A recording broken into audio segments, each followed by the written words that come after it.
let's get straight into the morning's newspapers. We're joined by James Hill from The Spectator and by the broadcaster and journalist Gemma Forte. Morning, both. Morning.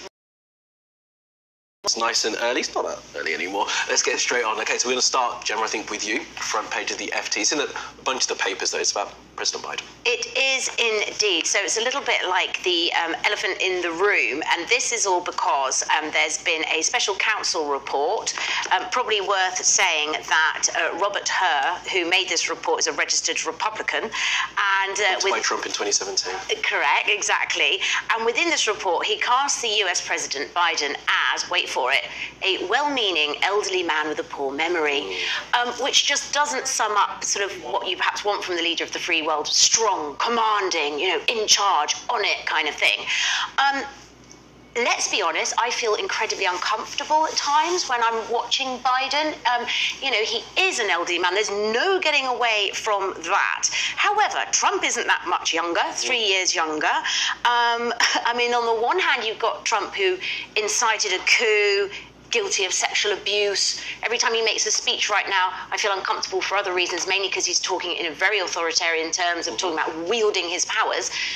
And then you got Biden. So there you go. But I think the US electorate definitely do feel nervous about his age. If he did a full term, he'd be, what, 86 or something by the end of it. In the meantime, Kamala Harris, not particularly popular either. And Biden's stubborn, quite frankly, because he doesn't want to be going anywhere. But is he up to it? I mean, is he up to it, James? I mean, the thing is, for all his achievements, as I was speaking to my guest about, for all of those things, for the economy, for jobs numbers, he's not getting any of the credit. But what the public are thinking about is how old he is. Yes, quite. And because obviously after this report that came out, he then had to do this press conference and say, you know, my mind's fine, etc. And during that conference, he mixed up the leaders of Egypt and Mexico. Having left the stage, then came back. Exactly. Which is so... And it was quite a sort of rambling appearance. And the thing I think, about Biden, the real danger is that he has to keep going out and making these appearances every time the allegations are thrown at him that he's not up to it mentally. And therefore he makes more mistakes and leads to more and more sort of a vicious news cycle where endlessly these questions are being asked. And at a time when the Democrats are trying to really run on Republican incompetence, making questions about Donald Trump's credibility, character, competence, you thought Joe Biden doing the Republicans work for them. Yeah. Now, the story of today, obviously, is Democrats running around their president. I mean, that's what you'd expect, frankly. But I think Joe Biden is probably lucky that these, in some ways, comments occurred in February rather than July, when there might be a much more bigger push at the to try and get rid of him. Yeah, absolutely right. Okay, let's move on to another leader who is in the Times there. James, tell us about this report. So Rishi Sunak in a half-zip knit there, I think. Yes, I think channeling his most boosterish, Tiggerish energy. Yeah, this is an interview the Prime Minister's done on a visit to a dentist in Wales yesterday, and he's just really talking about the importance of tax cuts and his plans ahead of that March budget, one of the last big levers he can pull next month. That's in 3 weeks' time. And really, he's trying to say that there's going to be a gear change, much more sort of emphasis on tax cuts. We've got a plan, we want to stick to it. There's a bright future ahead. And really trying to talk up what he's doing on the economy and comparing it to, say, you know, how the economy's performed since 2010 compared to, say, Germany, for instance. So he's very optimistic, but then he always is, isn't he? He is optimistic. Tell us what you really think. It just feels absolutely desperate. With $3 trillion in debt, we're paying $10 billion a month to service our debt. Are these tax cuts costed, you know? And are there going to be tax cuts? Because there was lots of talk about tax cuts and all this fiscal headroom, 16 billion. Then they kind of started not talking about that so much. Is he actually talking about... Yeah, I'm pretty confident there's going to be some tax cuts. It just depends whether the scale and magnitude that actually you want to achieve some kind of political credit. And that's the big thing here, is that we talk about Biden, talking out with Sunak, across the world, there's lots of leaders right now who are facing difficult economic pressures, and they're saying, well, we're not getting the credit for our achievements. I thought what was striking in this interview was how he mentioned the national insurance cut, which was done in November, enacted in January. So he wants to do those quick wins, quick levers to pull to get some credit. So you see in your paper. No one really felt that. It was about 70p or something. And you know, nothing works. The country's not really working properly, so it all seems incredibly unrealistic. Veronica is doing a dental surgery when people can't even get an NHS dentist. Well, quite right. All right, let's keep going on. Don't have loads of time, but this is a story I do want to get to. Gemma, this is part of the Telegraph. This is about British workers. Tell us about the reporting here. It's an interesting take from the Telegraph.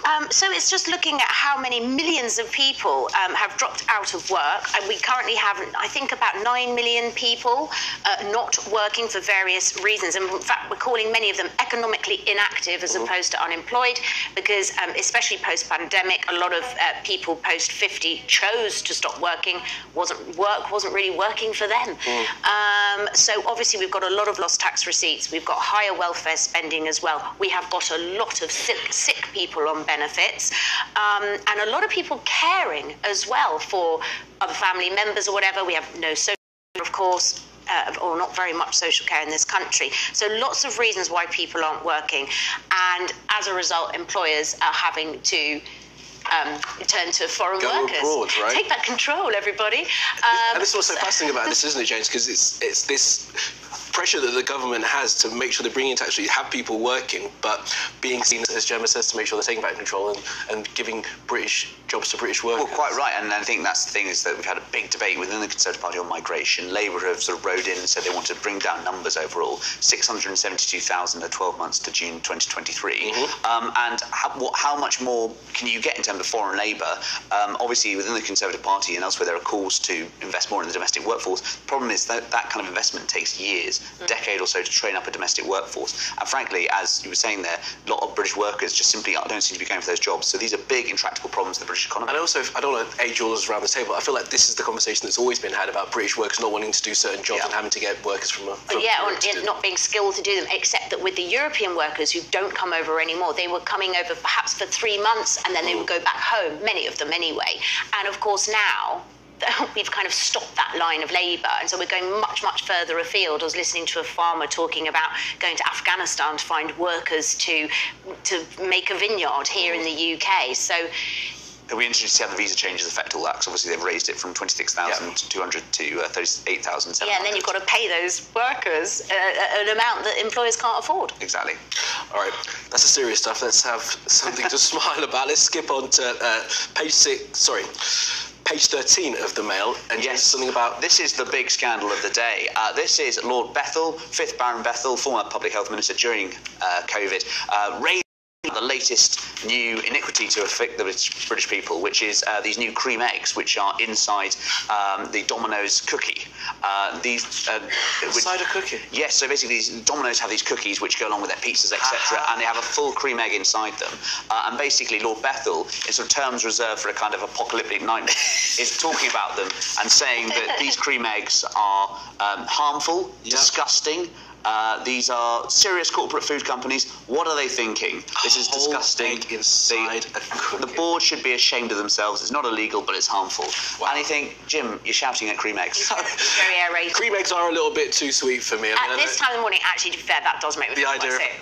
I did once have hot dogs on a Domino's pizza, which was gross, as you can imagine. So cream eggs in a cookie, I can imagine that's exactly what Domino's want to do. Right, James, Gemma, for now, thank you very much. More from you throughout the morning. But for now, let's take a look at what the weather is going to be doing.